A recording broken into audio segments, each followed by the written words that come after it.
আজকের সৎসঙ্গের পুরোহিত ঠাকুরের পুতো পাঞ্জাদারি কর্মী শ্রদ্ধেয় দাদা ও মায়েরা, ছোট ছোট ভাই বোনেরা, সবাইকে জানাচ্ছি আমার রাও জয়গুরু।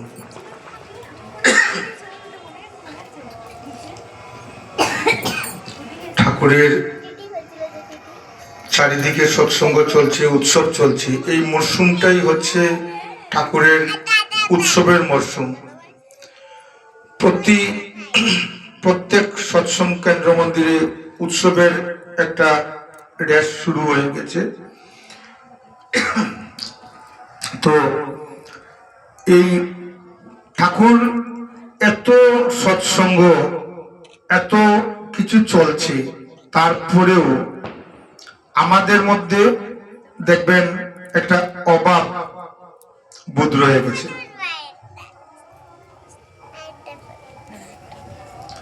একবার একজন লোক রাজার কাছে গিয়েছিলেন, পণ্ডিত আর কি, রাজার যে পণ্ডিত মন্ডলী থাকে, এক পণ্ডিত গিয়েছিলেন রাজার কাছে। তো রাজা জিজ্ঞেস করছে ওই পণ্ডিতকে যে মানুষের অভাব অনটন যাচ্ছে না কেন? প্রত্যেকটা মানুষকে দেখলেই মনে হয় কিছু একটা প্রবলেম রয়েছে, এটা কেন? তো পণ্ডিত বললেন, আমি এটার উত্তর আজকে দেব না, কিছুদিন পরে দেব। আমাকে আপনি 99টা স্বর্ণ মুদ্রা দিবেন। তো রাজা ওকে 99টা স্বর্ণ মুদ্রা দিল। ও কি করেছে, একজন খুব অভাবগ্রস্ত লোক ওর বাড়িতে নিয়ে ওই দরজার সামনে 99টা স্বর্ণ মুদ্রা রেখে দিয়েছে। ও ঘুম থেকে উঠেই দেখতে পেল দরজার সামনে সোনার মুদ্রা 99টা। ওর আগে অভাবে ছিল, কিন্তু ওর অসুখ বিসুখ ছিল না, সুস্থ সবল ছিল, বরঞ্চ আনন্দেই ছিল। তো ও যখন দেখলো এটার মধ্যে স্বর্ণ মুদ্রা, দেখে খুব আনন্দিত হলো। এতগুলো স্বর্ণ মুদ্রা, তো একটা একটা করে গুনে দেখলো এটাতে 99টা স্বর্ণ মুদ্রা। ওর মনে হলো 99 করে তো কোনো জিনিস হতে পারে না, এটা তো হয়তো 100টা ছিল, আরেকটা স্বর্ণ মুদ্রা কোথায় গেল? ও কি করলো, ওই একটা স্বর্ণ মুদ্রা খুঁজতে খুঁজতে পাগল হয়ে গেল। ও খুঁজছে আরেকটা স্বর্ণ মুদ্রা কেন পাচ্ছে না। ওর একটাই মাথায় টেনশন, রাস্তার দিকে খুঁজছে যে পুটলোটা যে ছিল একটু জায়গা খোলা ছিল, একটা মুদ্রা কোথাও পড়েছে। কারণ 99টা মুদ্রা করে কি করে থাকবে এখানে? ওই একটার ধান্দায় খুঁজতে খুঁজতে খুঁজতে খুঁজতে লোকটা অসুস্থ হয়ে পড়লো। ওর খেতে ইচ্ছা করে না, স্নান করতে ইচ্ছা করে না, ঘুমোতে ইচ্ছা করে না, বিছানায় গেলে একটা চিন্তা এসে আরেকটা স্বর্ণ মুদ্রা কোথায়। ওই চিন্তাতে সে অসুস্থ হয়ে গেল। কিছুদিন পর রাজাকে বললেন, চলুন তো ওই লোকটার বাড়িতে, জিজ্ঞেস করবেন এখন কেমন আছে, দেখবেন। তো রাজা ঠিকই গিয়ে দেখলো শয্যাশায়ী। বলল, তোমার কি হয়েছে? তখন ও সব খুলে বলল যে আমি 99টা স্বর্ণ মুদ্রা পেয়েছি দরজার সামনে, কিন্তু আরেকটা স্বর্ণ মুদ্রা আমি এখনো খুঁজে পাচ্ছি না। আর ওর চিন্তায় আমার ঘুম আসছে না, খেতে পারছি না, কিছু করতে পারছি না। এই যে ভাব, এই ভাবটা হচ্ছে, দেখুন ওর কাছে একটা স্বর্ণ মুদ্রাও ছিল না, 99টা স্বর্ণ মুদ্রা হয়েছে, তারপরে ওর ওই যে একটার পেছনে ছুটছে, 99টা যে ওর কাছে আছে ওই চিন্তা ওর নেই, একটা কোথায় গেল, ওই চিন্তাতে অসুস্থ হয়ে পড়ল। তো ঠাকুর বললেন, এই অভাবের ভাবটাই দুঃখ। সত্যানুসরণে বললেন, অভাবের ভাবটাই দুঃখ। এই যে একটার অভাব, এই অভাব থেকে সে অসুস্থ হয়ে গেল। তো আমরা যখনই কিছু পাই, পাওয়ার পরে মনে হয় আরেকটা কেন হলো না। ওই দাদার দেখুন বিল্ডিংটা হয়েছে, কিন্তু ওই বেড়াগুলা, ওয়ালগুলা নেই। ওনার হয়তো মনে একটা দুঃখ, কোন দিন ওয়ালটা শেষ হবে। শুধু ওনার নয়, আমরা প্রত্যেকজন মানুষের বাড়ি হয়েছে, তো দেখবেন আমার একটা গাড়ি নেই, ওদের কি সুন্দর গাড়ি চড়ে যায়। একটা ছেলে কিছুদিন আগেই ও ওই যে এডিআরই এক্সামে পাস করেছে, ছেলে একটা, আর কয়েকটা মেয়েও পাস করেছে। তো শান্তিপাড়ারই একটা মেয়ে বলেছে আমি এডিআরিতে পেয়েছি, তো মানে আমি স্যাটিসফাইড না, আমার মনে দুঃখ, মানে আমি ওই পিজিটিতে পাস করলাম না কেন।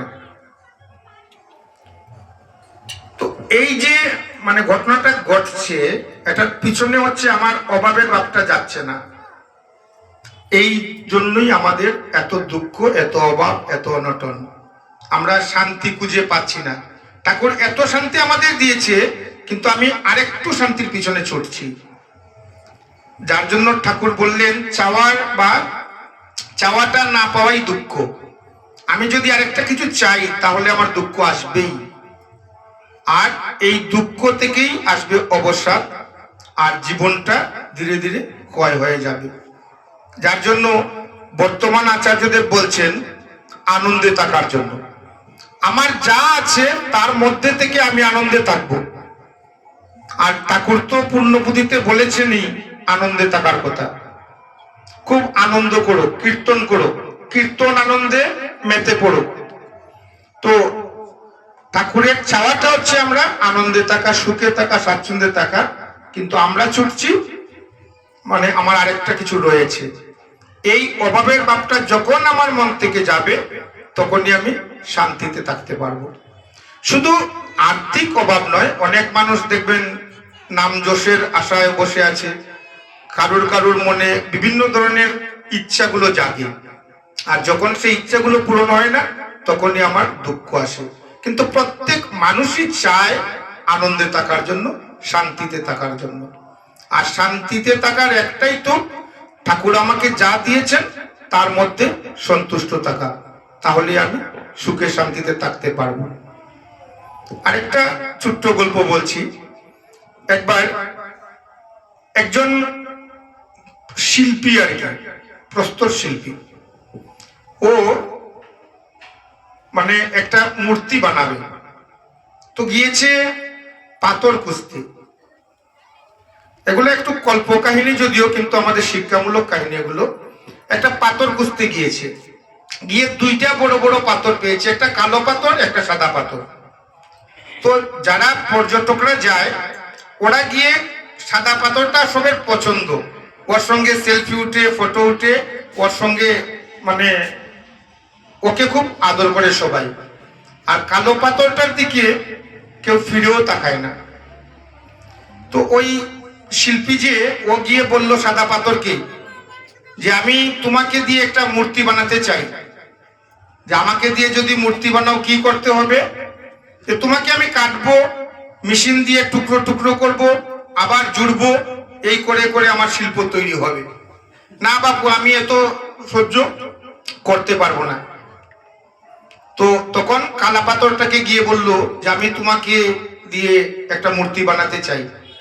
কালা পাথর বলল আমাকে তো কেউই জিজ্ঞেস করে না, কিছু বলে না, তো তুমি যখন বলছো ঠিক আছে চলো, আমার কোনো অসুবিধা নেই। কালা পাথরটাকে নিয়ে এসে একটা শিবলিঙ্গ বানানো হলো সুন্দর করে। তো শিবলিঙ্গ বানানোর পর ওকে মন্দিরে প্রতিষ্ঠা করা হলো।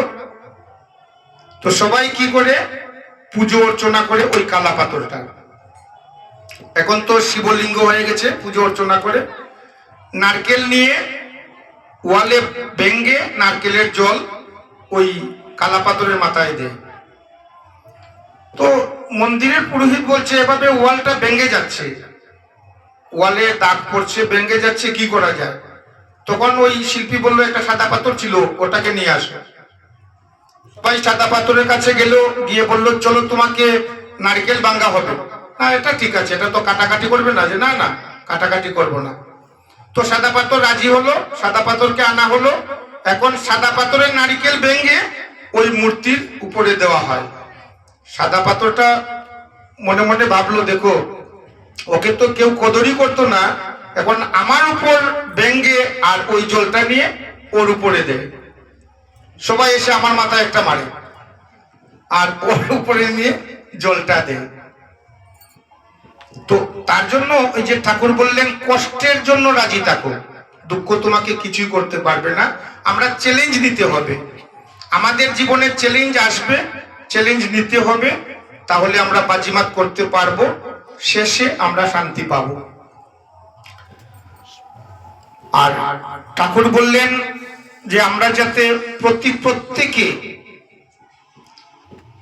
এই ডিপি ওয়ার্ক করার জন্য, এখন প্রতিনিয়ত ডিপি ওয়ার্কের কাজ চলছে, আমরা প্রত্যেকে ডিপি ওয়ার্কের কাজ করব।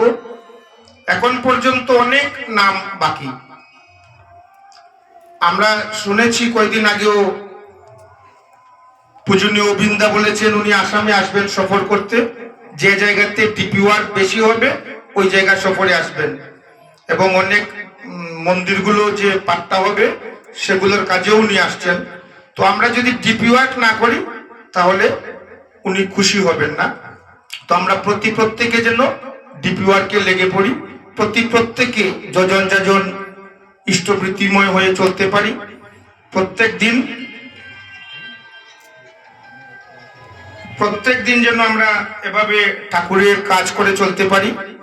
প্রত্যেকের মঙ্গল কামনা করে আজকে এই যে ঋদ্ধিমার ব্যাপারে জন্মদিন উপলক্ষে সৎসঙ্গের আয়োজন করা হয়েছে, ওর ইষ্টময় জীবন কামনা করে ঠাকুরের চরণে সুখে স্বচ্ছন্দে থাকুক ওদের পরিবার, প্রত্যেকের মঙ্গল কামনা করে আমার কথা এখানে শেষ করছি। জয় গুরু।